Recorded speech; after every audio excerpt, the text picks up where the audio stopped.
Dalam nama Bapa dan Putra dan Roh Kudus, amin.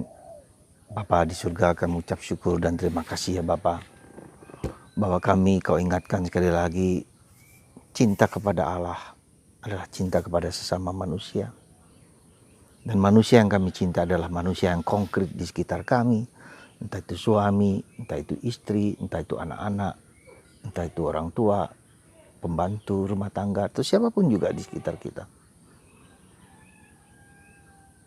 Semoga kita mengasihi mereka meski seringkali mereka melukai kita. Tuhan membuka hati kita supaya mengerti cinta Allah yang tanpa batas bagi kita sendiri. Terpujilah namamu kini dan sepanjang segala masa. Amin. Saudaraku terkasih dalam Kristus, ada satu hal yang mungkin harus kita sadari secara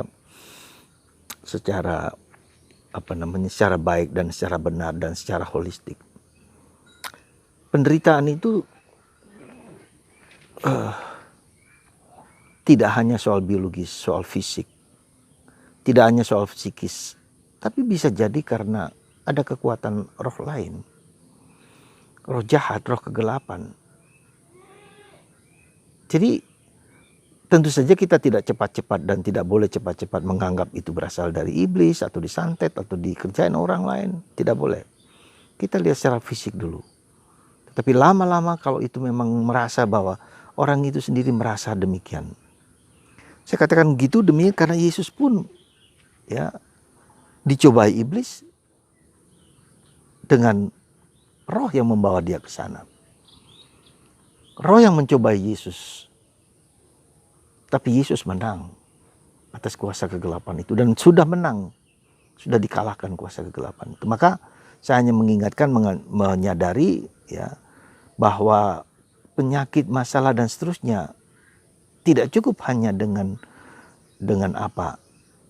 usaha baik, tetapi harus banyak berdoa, harus mohon Roh Kudus, juga harus mungkin kita minta bimbingan kepada orang lain supaya ngerti memahami hidup kita.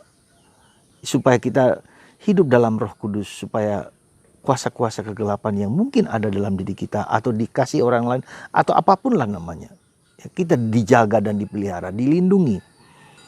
Itulah pentingnya kenapa kita harus berdoa rosario, berdoa kepada Bunda Maria, kepada para kudus, mereka melindungi kita, para malaikat, supaya kuasa-kuasa itu tidak mampu menembus tubuh dan raga kita dan jiwa kita, ya. Nah itu yang pertama yang perlu kita sadari juga gitu. Jadi melihat hidup itu dalam kerangka yang lebih luas. Maka kita harus membentengi diri dengan banyak berdoa, dengan banyak hening, dengan juga mungkin dengan puasa, dengan mati raga. Secara kecil-kecilan ya, untuk membuat mata batin kita menjadi terang dan jelas. Nah Yesus juga demikian, maka dia dibimbing oleh Roh Kudus, hidupnya dibimbing oleh Roh Kudus. Ketika dibawa ke padang gurun, Roh Kudus membimbing dia, Roh Kudus memberi kesempatan kepada Yesus untuk menunjukkan, untuk mengenali karya Roh Kudus itu. Dan sekarang juga Roh Kudus membimbing Yesus untuk ke bait Allah. Dan dia kemudian naik ke panggung, ke altar, dan membuka kitab Nabi Yesaya. Ya, dan dikatakan roh Tuhan ada padaku, ya. Oleh sebab ia telah mengurapi aku untuk menyampaikan kabar baik kepada orang miskin, telah mengutus aku memberitakan pembebasan kepada tawanan, penglihatan kepada orang buta, dan membebaskan orang tertindas, memberitakan tahun rahmat Tuhan telah datang. Kitab Nabi Yesaya ini Yesus katakan persis sudah ia terima. Yesus mengerti visi hidupnya, dia tahu apa yang dia inginkan, dia tahu apa yang sesuai dengan kitab suci. Karya-karyanya, ya, apa yang ia mau jalankan itu persis kitab suci dan sungguh-sungguh ia jalankan, membebaskan orang tawanan, melepaskan orang dari penyakit, dari setan, dari iblis dan seterusnya. Itu karya Yesus. Dia melihat dan mengenal. Demikian juga pertanyaan kita kepada diri kita sendiri, apakah tugas yang Tuhan berikan kepadaku? Misi apa yang Tuhan berikan kepadaku? Dan ini suatu perjuangan besar, sampai kapan kita mengenalnya itu, ya. Maka Yesus yang kemudian mengatakan genaplah apa yang dikatakan Nabi Yesaya pada dirinya, ya. Dan Yesus mulai mengajar di bait Allah. Sekali lagi membuat orang heran, kagum, tergentar-gentar kepada Yesus akan apa yang diajarkan yang mungkin berbeda dari apa yang diajarkan oleh para ahli Taurat. Dan ketika Yesus berada di altar, itu artinya tidak semua orang bisa berada di altar. Berarti Yesus belajar kitab suci perjanjian lama, ya. Jadi orang yang dia ada di altar itu adalah orang yang terdidik, ya. Tidak semua orang bisa. Seperti kita yang berada di altar Ekaristia, hanya imam, uskup, ya, dan beberapa orang yang diberi tanggung jawab oleh gereja. Artinya mereka terdidik, maka Yesus juga belajar dari kitab suci perjanjian lama, Yesaya, dan Yesus bisa membaca, jangan lupa. Tapi mungkin kita tidak tahu bahwa dia menulis atau tidak.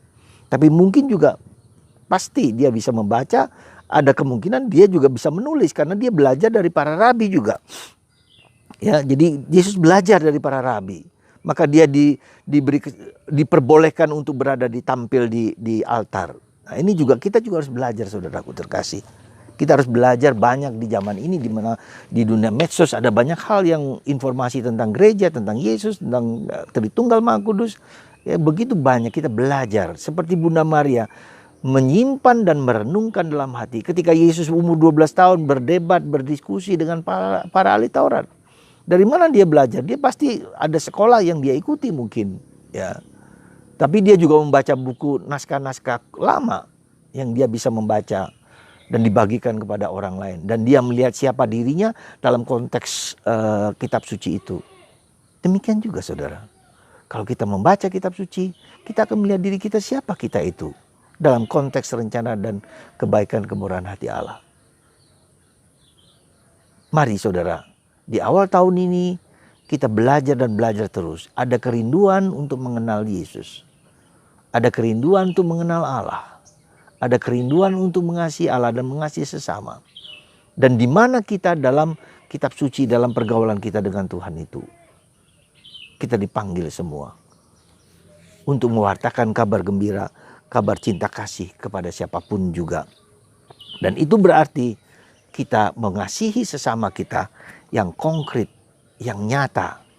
Ya, bukan hanya orang Amerika, orang Eropa yang kita tidak kenal, tapi orang yang sehari-hari, yang menjengkelkan kita, yang menyakiti hati kita. Itulah Tuhan membentuk kita. Ya, iman, harapan kita dibentuk untuk mengampuni, untuk mengasihi, untuk menolong, untuk berbelas kasihan kepada orang lain. Saudara, semoga Anda dan kita semakin tumbuh dan berkembang di dalam harapan, dalam iman, dan dalam kasih. Kasihilah sesamamu, saudaramu yang paling dekat siapapun juga. Ya. Dan kita tahu misi apa yang Tuhan minta kepadaku. Bukan hanya Anda bekerja untuk mencari uang, mencari harta, mencari kekayaan. Bukan itu. Itu sampingan. Tetapi ketika Anda menemukan misi Tuhan dalam hidup Anda, lewat pekerjaan-pekerjaan yang Anda miliki, itulah yang membahagiakan, memberikan damai kepada Anda dan kepada kita semua. Kalau kita hanya mencari harta, kalau kita hanya mencari keuangan, kalau kita hanya mencari kepuasan, tak akan dapat memuaskan hidup kita sendiri. Tuhan memberkati Anda sekali lagi. Bapa, Putra, dan Roh Kudus.